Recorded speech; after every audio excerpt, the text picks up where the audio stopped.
is on. Hello, everybody. Thank you so much for joining today's webinar by Defined. It is our third in our From Poster to Practice series. If you are just joining us, we would love for you to put your name and role and district in the chat just so we can see who's here. We're so excited that you took the time out of your busy day today to join us. We'll get started in just a minute. We want everyone to be able to get in and put their information in the chat, just your name, your role, and where you're from. That'd be great. Thanks so much for joining us. We'll get started in just a few seconds.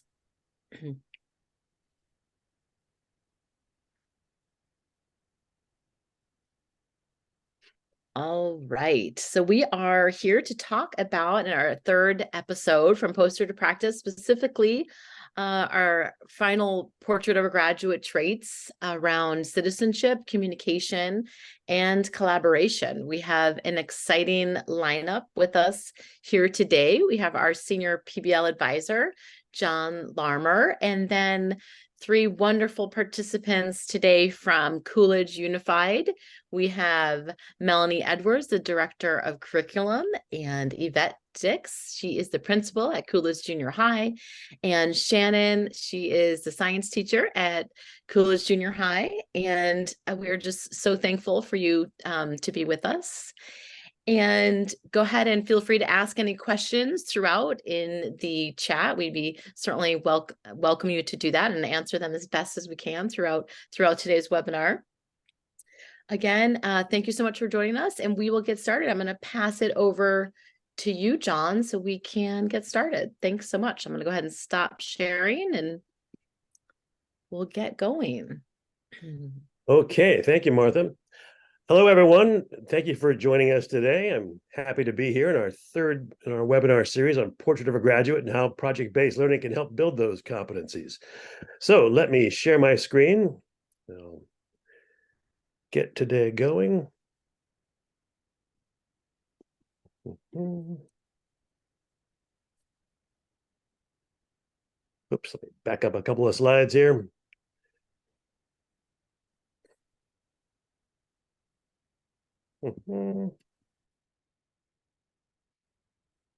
Excuse me there. Wasn't queued up. All right, our first I want to just remind everybody what a portrait of a graduate is and why we're talking about it. A lot of school districts are starting these in recent years, sort of describe the outcomes for their school program that sort of go beyond the traditional content area learning, subject area knowledge and skills. These kind of overarching kind of skills and competencies you see here on these lists. I made the point on our last webinar, the first one actually, that project-based learning is it's a high occupancy vehicle. It'll get you where you want to go faster because you can put a lot into a project-based learning teaching method. You can get a lot. Your portrait of a graduate competencies can all fit in there. Social emotional learning, applied learning, community connections. All these things can be packed into project-based learning programs. And when we talk about project-based learning, I just want to remind everyone what we're talking about. These are the 6 criteria for high-quality project-based learning from the HQPBL framework. You can read more about this at hqpbl.org. So all of these 6 aspects, these criteria, are what you would see in a good project from the student's point of view. And all of these connect to portrait of a graduate competencies.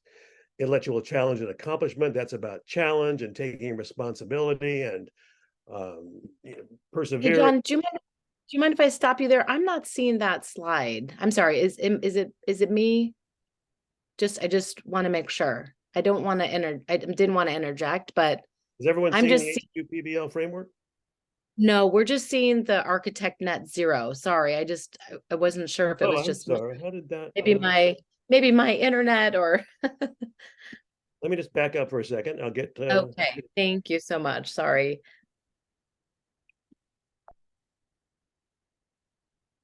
Okay, are you seeing that now? No? Okay. Let me just get right back out. And I will share again.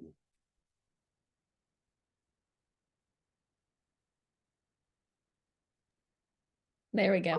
Now we got it? Yes, we've got the pictures of the portrait learner. Just repeat that a bit for our webinar recording. We can edit that last piece out. I shared my first webinar presentation in the series, what typical portrait of our graduates are, the kind of competencies you see on these lists that many schools and districts are creating these days. I made the point that PBL is a high occupancy vehicle. It's one of the best ways to build those competencies. It'll get you where you want to go faster. You can pack a lot in there. All the different kind of competencies you see on those lists can be fit into a project.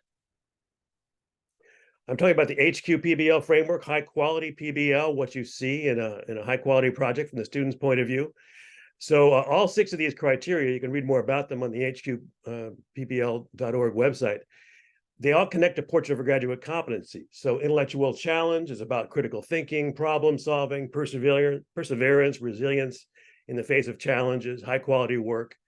Authenticity, that's the real world connection that PBL has, which also involves empathy for others in the real world and recognition of problems that need to be addressed. That's connects to portrait of a graduate competencies. The public product, that public audience for student work, where you're communicating to a particular audience. It's one of those communication competencies you see in portrait of a graduate. Collaboration skills also often seen, and typical projects include a lot of that. Project management skills, vital for today's workplace, and it also has to do with leadership and taking responsibility, which you see on those portrait of a graduates. And reflection, that's involves self-awareness and social emotional learning, also often seen in portraits of a graduate. Okay, so here's defined learning's portrait of a graduate competencies. We defined these 8 areas, which are very much like what you see in a lot of schools and districts. And I wrote a 4-part blog series about how PBL builds these different competencies. You can read more about it on Defined Learning's blog site there. And there's also a white paper that put them all together. It's available for you. And Defined created these not to say adopt ours, but that Defined's materials and our approach can help address competencies like these, no matter what your district or school might have specifically. So in our first webinar, we covered career readiness and academic knowledge and skills. The second webinar, innovation and creativity, problem solving, and critical thinking. And today we're going to talk about citizenship, communication, and collaboration, our last 3 competencies on our portrait of a graduate list. So the key points I want to make today are that every project should include some aspect of communication and collaboration, and that project-based learning can build citizenship skills in a variety of ways. So I'll be speaking to those 2 points in my presentation today. First of all, let's talk about collaboration. So our indicators for collaboration are that students contribute actively to shared goals, responsibilities, and decision-making. They build on each other's ideas and honor differences in thinking. They're willing to compromise. They can use conflict resolution skills if necessary. And they're able to provide and receive respectful, constructive feedback. Here's an example of a defined learning project that involves collaboration. This is a middle and high school algebra project where students are in the role of all of Defined's projects involve putting students in a real world career role. In this case, they're an architect and they're looking at net zero energy school buildings, and they're developing a cost savings report and making a presentation about this, using their math skills to complete the products in this task.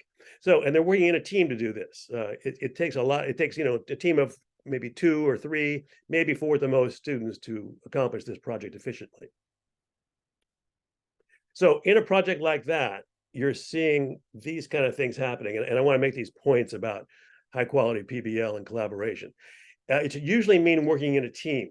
I think it's a vital 21st century workplace skill. So most projects, I believe, should be done in teams of 2 or ideally more like 3 and 4 at the most, because that's how often real world projects unfold in the workplace. But even if you have individually done projects, they could involve collaboration aspects, like meeting with peers to compare ideas. Maybe they're sharing the same topic. You can check each other's progress, how you're overcoming roadblocks. Giving and receiving feedback is a collaboration skill. So even in individual projects, collaboration can be built. And when students work in teams, they're using those vital project management skills to assign responsibility and track their progress and who's doing what.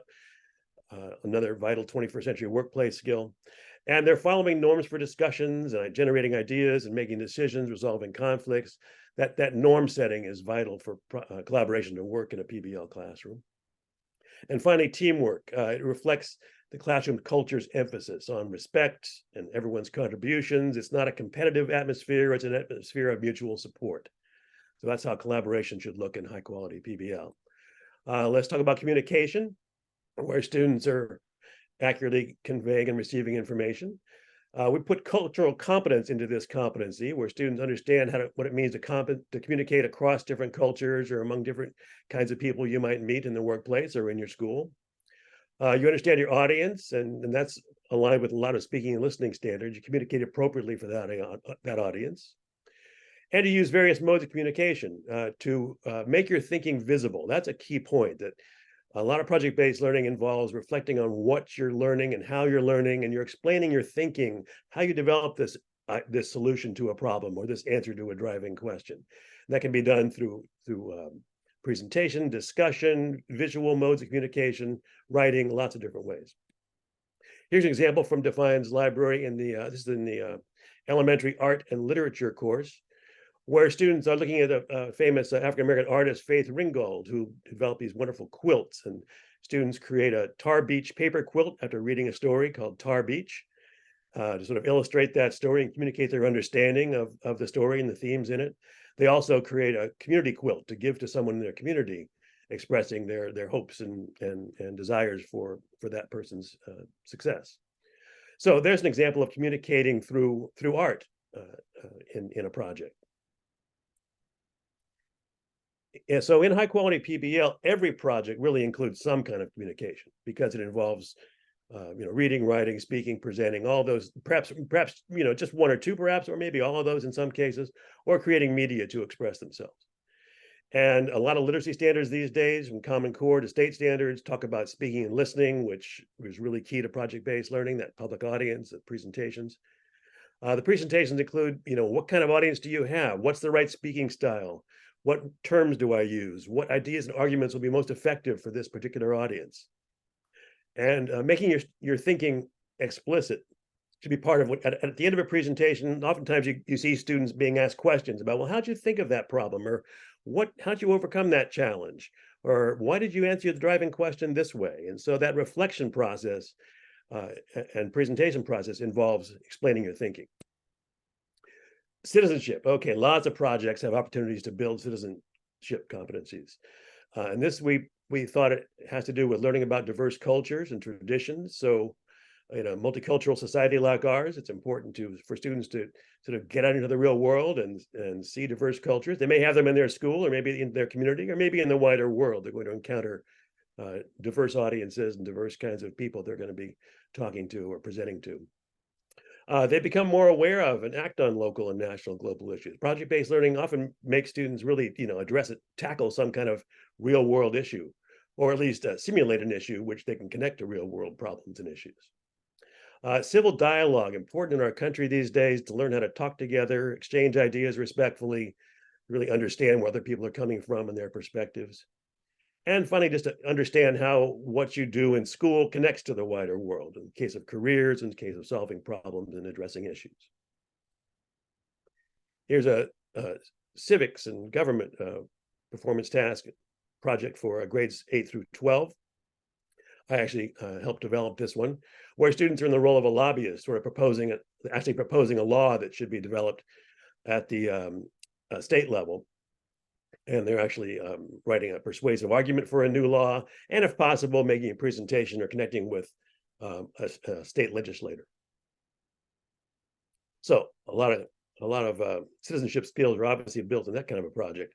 And I mentioned this already, but I just want to reiterate it, that building citizenship skills is not just going out and solving a community problem. It may just be learning how to communicate within their classroom, in their teams, how to listen respectfully, think about others' ideas, see other points of view, and use reason and evidence in their arguments. And even if your project isn't about, lobbying for a new law, at least you can build those skills in project-based learning. Many projects actually do make a real-world impact, and can open up students' eyes sometimes, open up their minds to topics and issues that are beyond their little world in their classroom, or people who are not from their culture or their local community.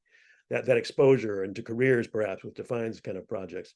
It's a great example of building citizenship skills. And funny, it gives students that sense of agency. Like, I can do this. I'm a fourth grader, but I can still make a difference in the world. And I can take responsibility for solving some of the world's problems.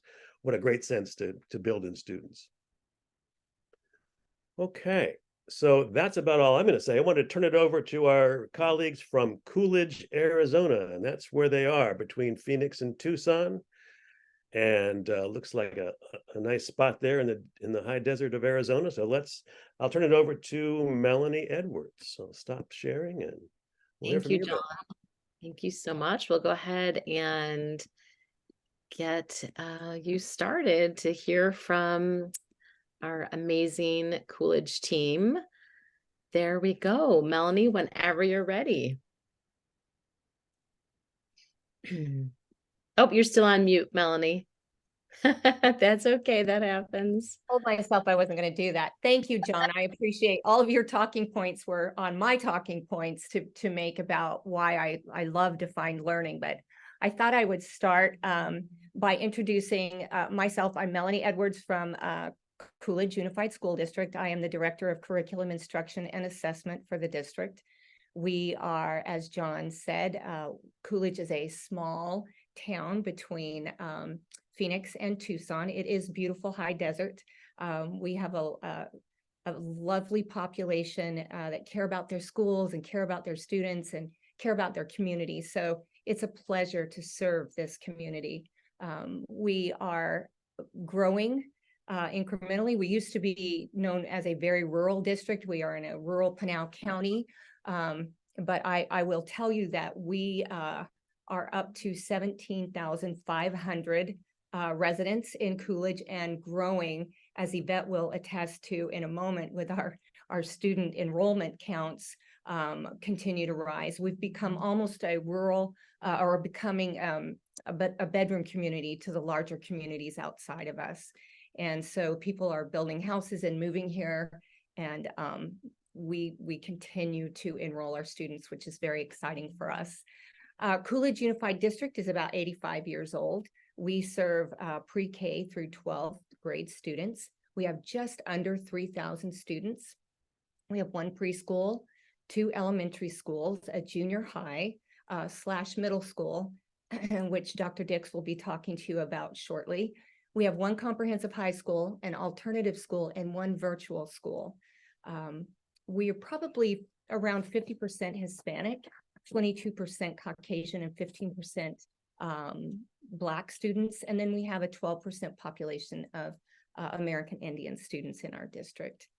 John spoke about defined learning, specifically talked about Portrait of a Graduate and talked about communication, collaboration, and citizenship. And as I looked at our vision and our mission and our district purpose, all 3 of those things are combined in each of those areas. They are the purpose for what we do, and promoting communication and collaboration, thinking, curiosity is one of the things that we strive to have our students lead with curiosity instead of fear of failure or fear of being wrong. And so our district vision is to engage, challenge, and inspire every student every day. When Martha and I spoke first about defined learning and defined careers, I was so excited because to engage and challenge and inspire also embodies project-based learning, where our students aren't just tied to a book. We are a one-to-one school district, so they're not necessarily just sitting in front of a screen all the time. And if they are learning on that screen, we want some hands-on, some collaboration with their peers, not just verbally, physically, but mentally. We want them really embodying all of the things that come with, we believe, project-based learning. And so challenging those students. We've got students at diverse levels. We have, like any other public school district, we have low levels, we have mid levels, we have off the chart brilliant kids, we have kids who are bored, kids who are, excited to be in school. Some kids play school well. Our desire was to engage and challenge all of them and to inspire them to be the best at whatever they choose to do. And so the idea of intellectually challenging them and having them feel productive struggle kind of plays into the idea of project management, having our students work together. Our mission embodies collaboration and communication.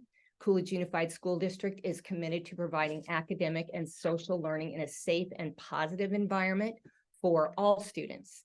We don't want our students to be left behind because they're not interested in what's being taught in the class at that day and that time. We want them to have natural curiosity and be exposed to things that might make them wonder, gosh, maybe that's for me. That's something I might be interested in. We want them to be problem solvers, project managers and leaders. We want them to be creative and self-reflective. Our district purpose fits the citizenship characteristic. This is a student-centered and community-connected school district. We have a very involved community. They value our students coming back here and working in their home community. We have many teachers who graduated from Coolidge 20, 30, 40 years ago who are here and have not left, who have come back to the community to give back to the community. So we want our students to have that opportunity as well, or go out and advance themselves in other parts of the world, but to know the exposure of what is out there outside of Coolidge. We don't want them to be confined by city limits because of fear. We want those limits to be open for those students, to be limitless possibilities by what they're exposed to and what we help them investigate in their educational career with us. So we have a very robust CTE program in our high school.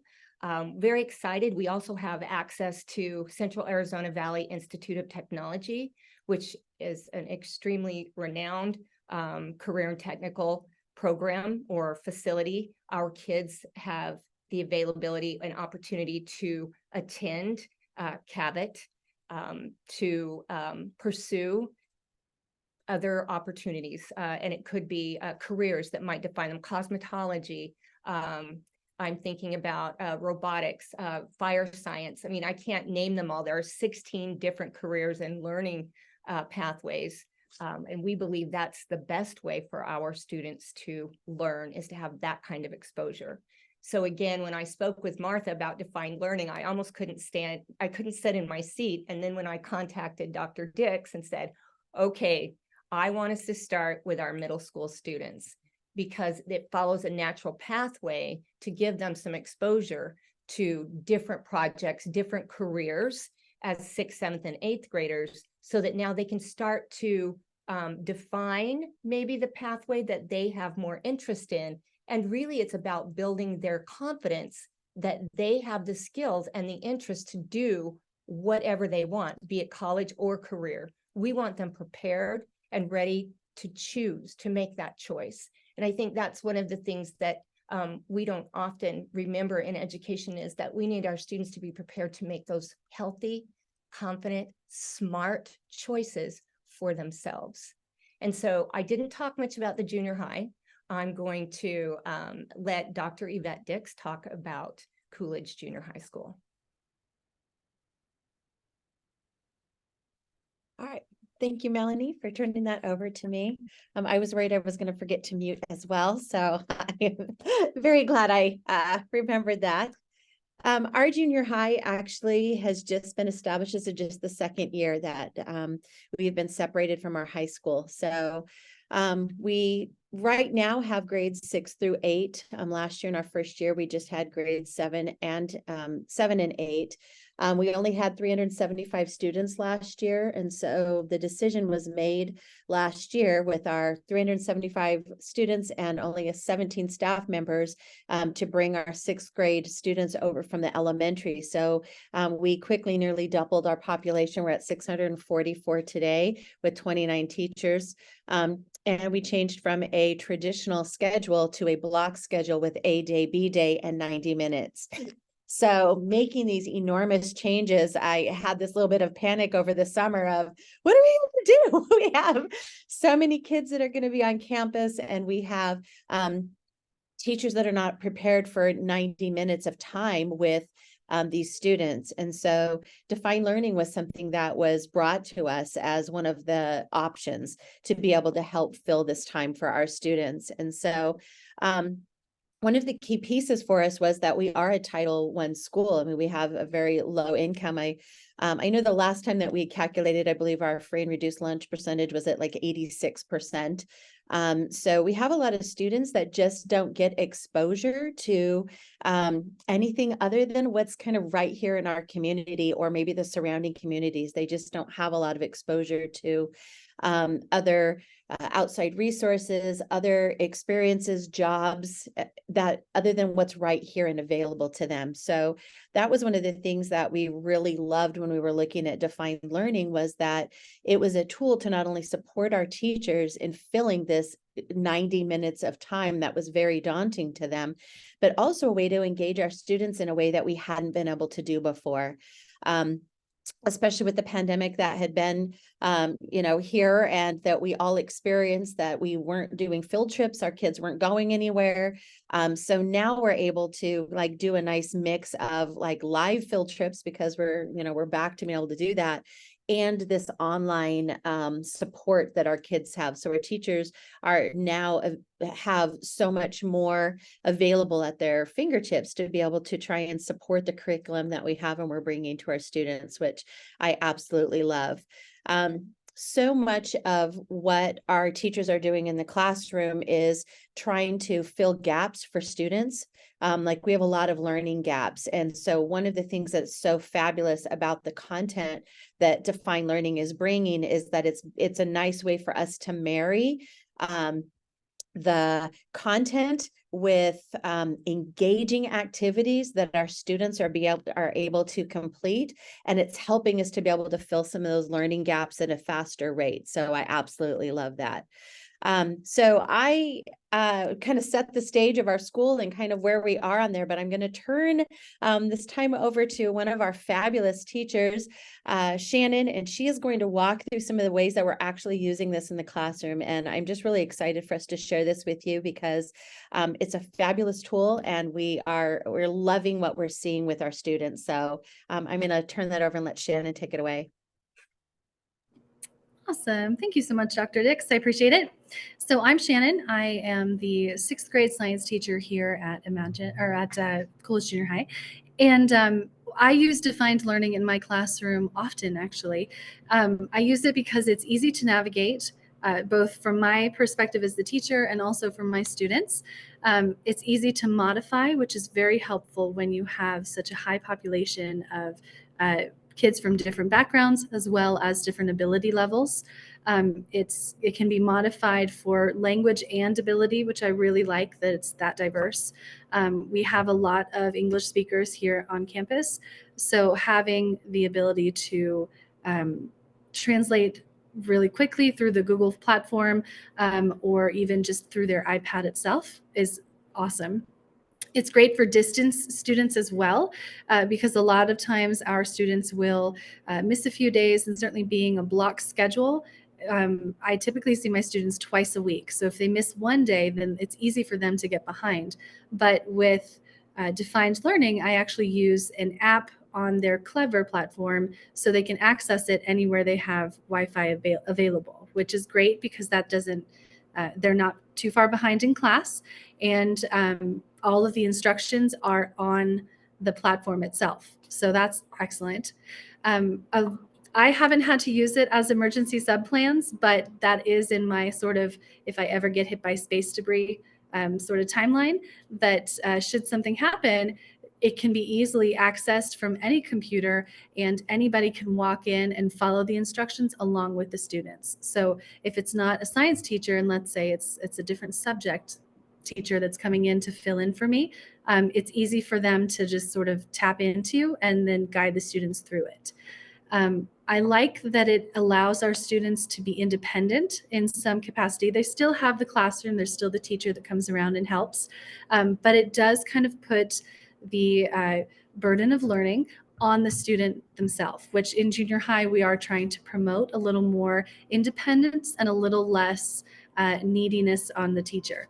So defined learning is a great way to do that, because kids not only start to feel self-confident in their ability to take on projects, but also in their ability to go at their own pace, to hold themselves accountable.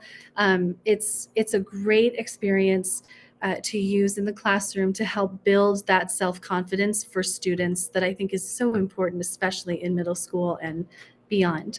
And like John said, it exposes kids to different career paths. So that's okay, you can go forward, no problem.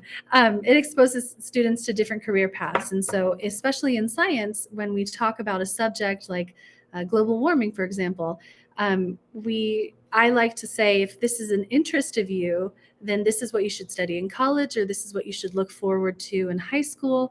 Because I think science is the kind of subject that feels very unapproachable, like you have to be super smart to like it. But through defined learning, it's actually extremely accessible, and it sort of broadens the horizon for students into thinking, okay, well, I don't have to be the smartest kid in the school in order to go into this project because I like building roller coasters or something. So it's great. And that kind of segues into our next slide, which is about our student work. I myself am a big believer in it has to be written down for your students to kind of get that kinetic movement with it. So these are examples of 2 labs that we did. We did the baseball bat analysis lab, where our students recorded data and they tested different materials that a baseball bat was made of versus how heavy and how long it was to find the ideal weight measurement for a Major League Baseball team. So you can see kind of that my students did 2 table sets of data. So they did that on their own with guidance, but they were able to complete their lab report in a block of 90 minutes, which is phenomenal.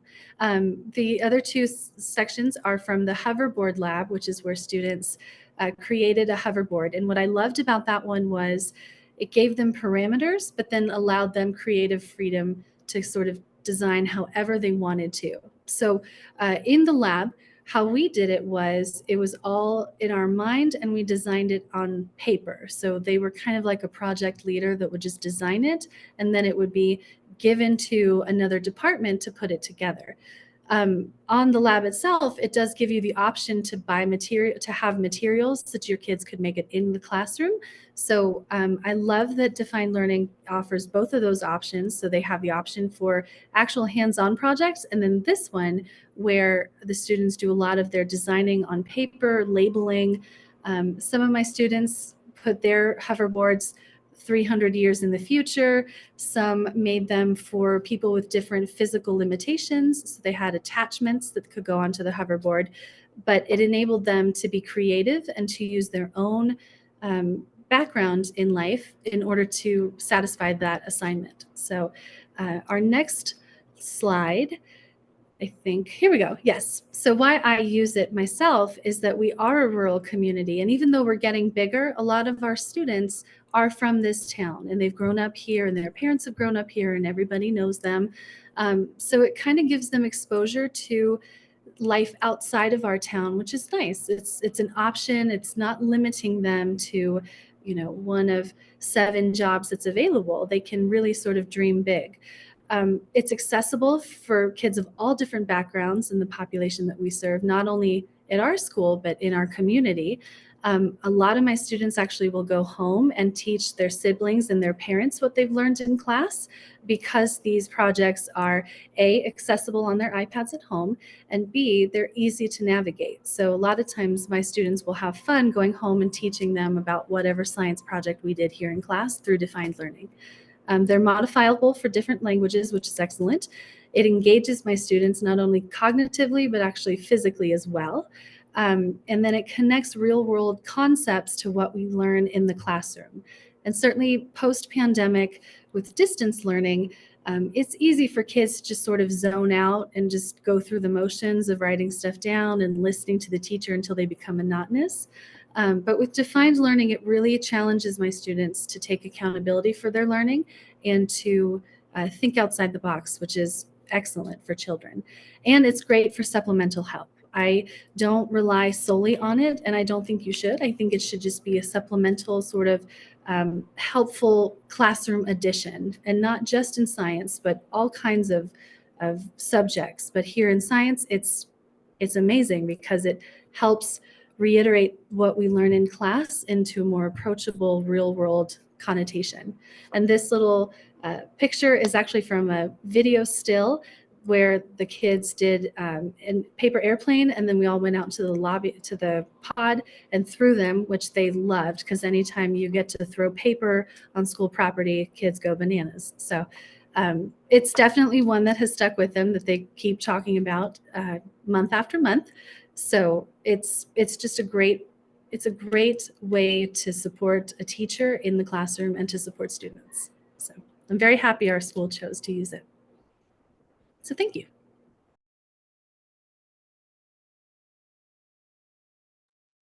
Thank you so much, Shannon. We appreciate that. Did you want to go over this one about the applications? Sure. Oh, yes. I'm sorry. I totally forgot. This is my slide as well. Yes, applications. So in the classroom, I use it primarily to build lab reports because, like I said, I like my students to write. I know they're in 6th grade, but I often talk about in science, you're always going to have to write. And as soon as you learn how to do a lab report, you'll be set up for day 1 of 7th grade, then 8th grade, then high school, then college.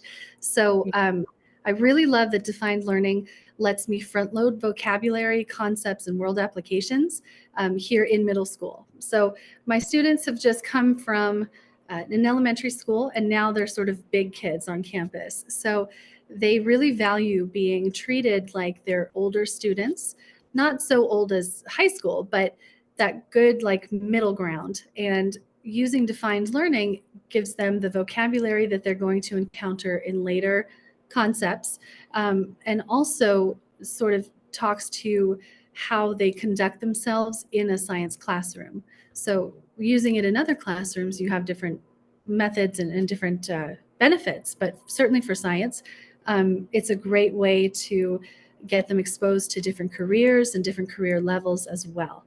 So I think it's excellent.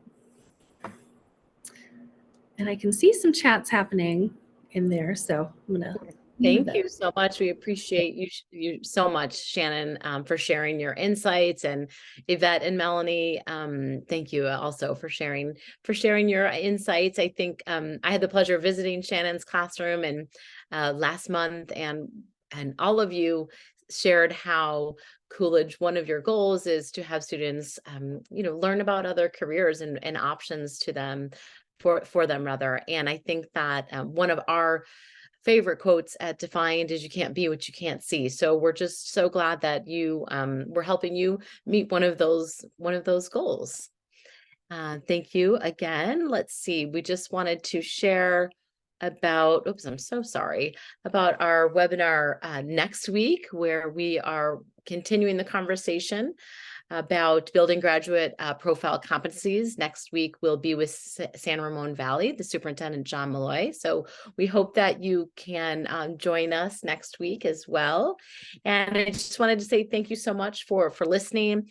We'd love to support your districts as well. And here's my information. And we'd just love to reach out. If there's anyone that has any questions, certainly can answer them now. I'll take a look here, stop sharing. I think we probably all set, unless John, did you have anything?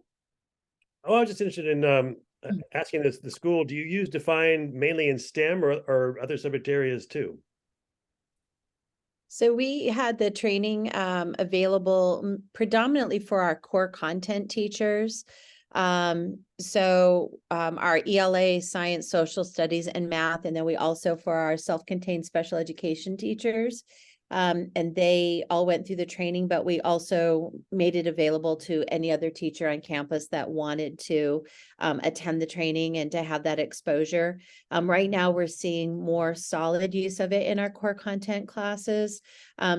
the way we have it set up right now, we actually have our math and ELA, and those classes actually have class every single day of the week. And our science, social studies, and electives are on the A day, B day schedule. So the ELA and math teachers, like 90 minutes every single day was very daunting to them.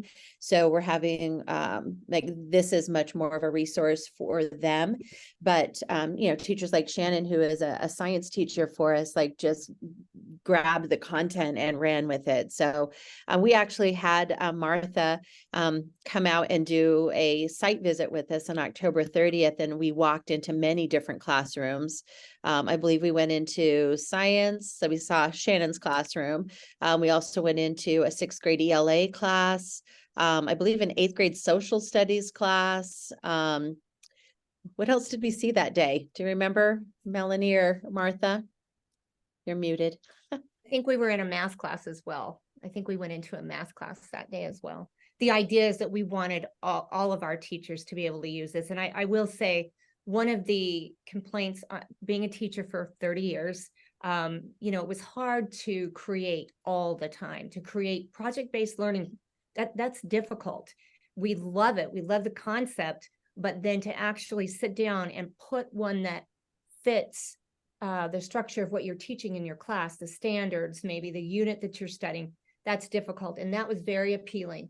A lot of our middle school teachers are busy just trying to make sure everyone is where they need to be, right? And everybody's working. And so what did we do? We expanded the time. Let's give you another, you know, 45 minutes in class with those kids. And we wanted to make sure that they had quality resources to help engage those students at a level that we expect them to be engaged at. And so it's a slow roll, but I think we are growing exponentially with the use of defined learning. And we're just excited to see how this affects our students. I think one of the students, Shannon, in your class said, I didn't know that this was even a career, right? I had no idea you could do this. And so that was another one of those aha moments of eye-opening and exposing our students to other concepts that they may never, or careers that they wouldn't have even imagined. That's great. I agree. And John, to answer your question about students working in teams on projects, I do both. So they sit in tables in my classroom. So they collaborate vocally with each other, but then when it comes to their lab report, they do that themselves. So they gather the data their own, but they talk about it as a team as to how they got those numbers, or why the data showed it that way, or if one person can understand the concept faster than the other table mates, they'll kind of explain.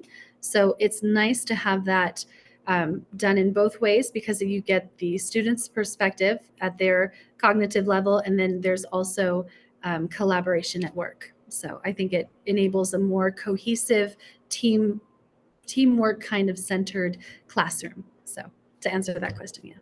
All right, thanks. Okay, well, we just thank you so much for joining us. Thank you to the Coolidge team and to our participants for joining us today. Have a great rest of your day. Thank you so much. All right. Bye, folks.